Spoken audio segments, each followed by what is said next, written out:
मी पूर्ण वर्षभर जवळजवळ 10वीच्या वर्गावर होतो.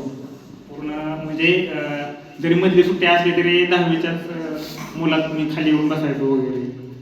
मी त्यांना विद्यार्थी न मानता म्हणजे शिकवायला नव्हतो, विद्यार्थी न मानता मी त्यांना मित्र समजलेलं. घरचे प्रॉब्लेम इतके शेअर करायचे मुलं माझ्याबरोबर सर. म्हणजे मला मोठा भाऊ किंवा काय आता कुठलं नातं त्यांनी माझ्याशी जोडलेलं माहीत नाही. आणि त्यांनी मला जेव्हा आपल्या दिव्याच्या स्पर्धा झाल्या तेव्हा तिथं हरलेलो आम्ही दुसरं पहिल्या मॅचला.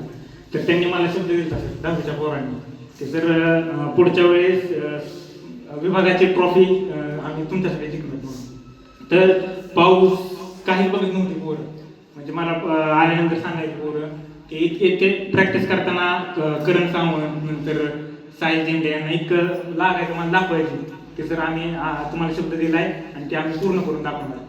तर तिथं पुणे जिल्ह्यातली ट्रॉफी जिंकल्यानंतर त्यांनी पहिल्यांदा मला दिली आणि म्हणले सर आज आम्ही आमचा शब्द पूर्ण केला म्हणून.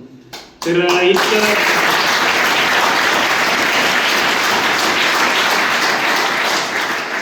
पाऊस वगैरे काय बघत नव्हती, पावसासह प्रॅक्टिस करायची पोरं. तर इतकं म्हणजे भरून आलं म्हणून की सांगू शकत नाही. आणि तुमच्या पुढच्या वाटचालीस माझ्या शुभेच्छा. एवढं बोलून मी थांबतो.